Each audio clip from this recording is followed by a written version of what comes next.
Bonjour tout le monde et bienvenue dans cette nouvelle vidéo de la chaîne Papotons des Appos, la chaîne où l'on papote à peau et où l'on parle oiseaux. Mais avant ça, petite précision sur la dernière vidéo spéciale montagne où je vous montrais comment fabriquer un appôt pour la gélinote des bois. Auguste G74 m'a fait remarquer que la gélinote des bois était une espèce menacée et qu'il pouvait être dangereux d'utiliser cet appôt de manière inconséquente. Tu as tout à fait raison Auguste. Je m'excuse, mea culpa, évitez donc de sortir avec celui-ci, mais n'hésitez pas à pratiquer cet appôt chez vous, ce qui sera d'ailleurs un bon entraînement pour celui que je vais vous présenter aujourd'hui. Aujourd'hui, je vous emmène un peu moins loin, dans les arbres de nos villes et de nos campagnes, avec l'appôt de la mésange charbonnière. Alors, la mésange charbonnière, c'est un oiseau qui aime particulièrement les grandes haies, très sociable, vous pouvez l'apercevoir par bande de 5 ou 6. Mais la particularité de la mésange charbonnière, c'est que c'est une petite acrobate. Elle se suspend aux arbres la tête en bas, c'est toujours assez drôle à voir. Bon, alors pour la peau.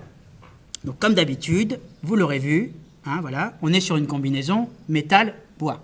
Donc on va venir siffler dans la partie ligneuse et la partie métallique ici va servir de caisse de résonance, si on peut dire, pour rendre le côté un peu strident de la mésange.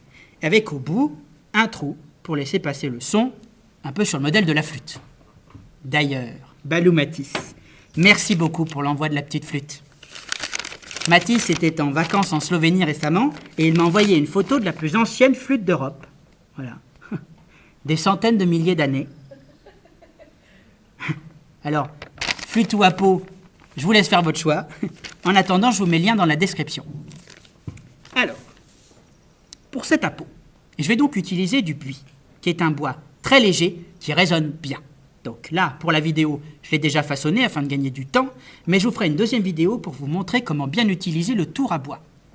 On peut d'ailleurs aussi le façonner à la main, et puis poncer ensuite, mais ça dépend des méthodes. Alors, vous prenez votre morceau de buis, et vous allez venir le tailler en forme de quille, en faisant bien attention d'alterner de manière régulière les parties épaisses et les parties plus fines, un peu comme le corps d'une... dans la forme que vous voulez. Le plus important, c'est qu'il y ait vraiment cette alternance. Voilà. Donc, vous prenez ensuite un embout de type sifflet, un peu le même que pour la gélinote, mais cette fois, quand vous l'appareillez avec la base en bois, il faut que le trou d'air ici soit plus bas, afin de passer dans une troisième partie en bois en forme de pavillon, dite bec de canard. Voilà. Donc, pour ça, je vous conseille de précouper votre tige en métal, comme je l'ai fait, et puis pour assembler les trois morceaux, vous pouvez utiliser une colle à bois et à métal, tout ce qu'il y a de plus classique. Moi, j'utilise... l'adhésil, adhésif et scellant, voilà, mais vous faites comme vous voulez. Alors, voilà, une fois que vous avez construit votre appôt, voilà, il est là, tout beau. Le plus important, pour laisser sortir un son, c'est qu'il faut un souffle léger. Voilà. Donc, seulement ensuite, vous allez venir pincer l'extrémité du tube, comme si vous vouliez tirer le son à vous. Voilà. Donc, pour chaque souffle, vous pincez et lâchez, pincez et lâchez. Ça vous permettra de bien rendre les trilles de la mésange. Je vous montre. Voilà. Vous pouvez aussi effectuer des roulements de la langue et y mettre un peu plus de fantaisie pour avoir toute la gamme de la mésange. Je vous montre.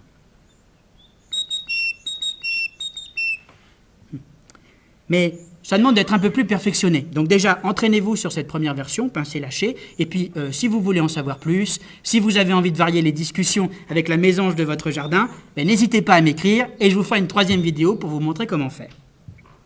Il ne me reste plus qu'à essayer la peau et j'entends justement la mésange qui niche dans mon jardin depuis quelques jours. Je vais essayer la peau et on va voir si elle me répond.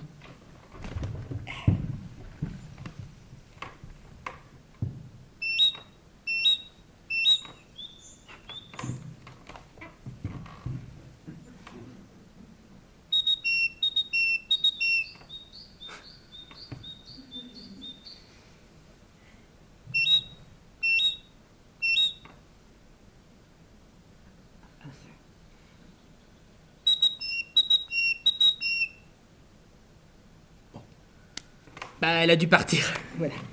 Sur ce, je vais ajouter cet appôt à ma collection. Voilà, c'est le 12e de la chaîne et je suis très heureux d'avoir pu vous montrer son fonctionnement.